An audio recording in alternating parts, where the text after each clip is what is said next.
What's up, everybody? I'm your host, gamestradamus, and welcome to some more Bad Company 2. Now, I posed the question a couple days ago when I posted some Modern Warfare footage. Should I stick with Modern Warfare, or should I do some more Bad Company 2? And about 95% of the people that responded said move on to Bad Company 2, that you were over Modern Warfare, which I did not expect. I was impressed by that, so give yourselves a pat on the back for me. I will not just throw Modern Warfare out, though. It's still a fun game to me, and I will probably get back into it a little bit more when the map pack comes out in about a week or so. And I will continue the Walk With Me series. I think that's a good series and important to first-person shooter games, because I would like to cover other games with it. So if you do want to continue with that series, you're going to have to wait about a week or so, because I'll probably continue that up when the map pack comes out, and I'll cover those first. So if you want to check out the map pack that's coming out as well for Modern Warfare, stay tuned, and probably about a day after that releases or so, I will have a walkthrough of all of them so you can get a good idea of what it has to offer. So anyway, today I want to cover being the attacking side on a rush match, and specifically how to use the assault class on that team. Now I'm playing Arica Harbor, which is my favorite map in this game so far.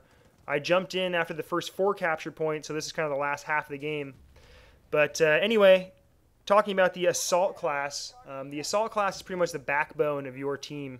Not only are they the most mobile players and the most versatile in weapons, but they can also lay down ammo, which is very key for your team.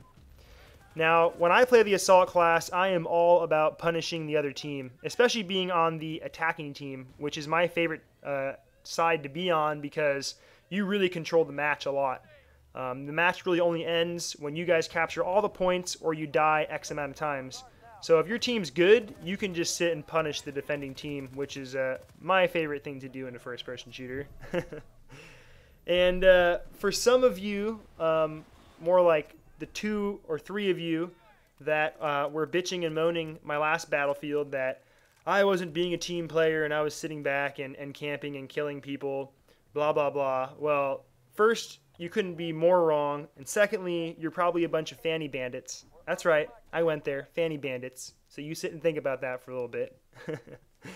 But you couldn't be more wrong. By me sitting back and just demolishing the other team, if I can keep half the other team just sitting and respawning, well, that takes 10 seconds for that member to keep spawning. And if half their team is out of the battle at any one time because I'm sitting there just pummeling them, well, that's probably the best teammate you could have, because that opens up the battlefield for the rest of your team and allows your team to go and plant the bomb and do different things.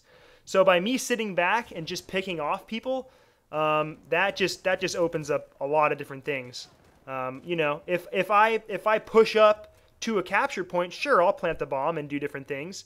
Like you saw in the last little section, I pushed up to the capture point.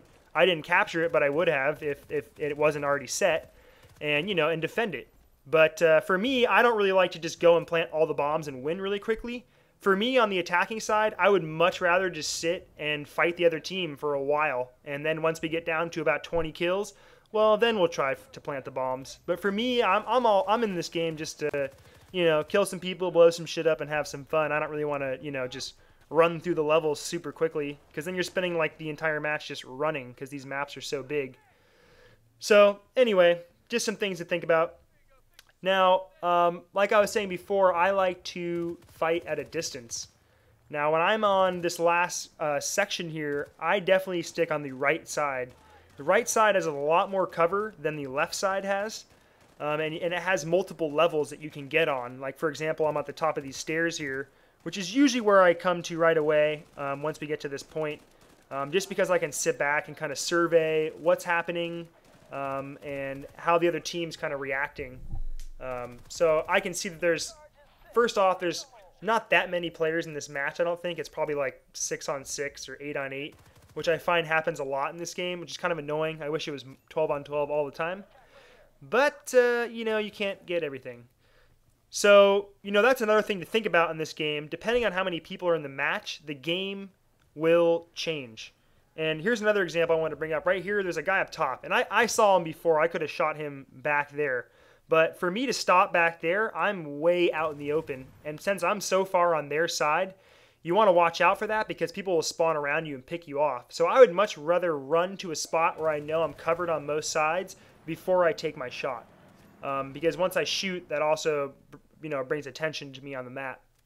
So if I'm not sticking back by the ladder and trying to pick people off, I move up to this right side. And I think this is a really good building to be in if you're anything but the sniper, because you have a great view of both A and B, and if you look to your right, you can see where they usually spawn from. So I kind of float around up here and just try to pick people off.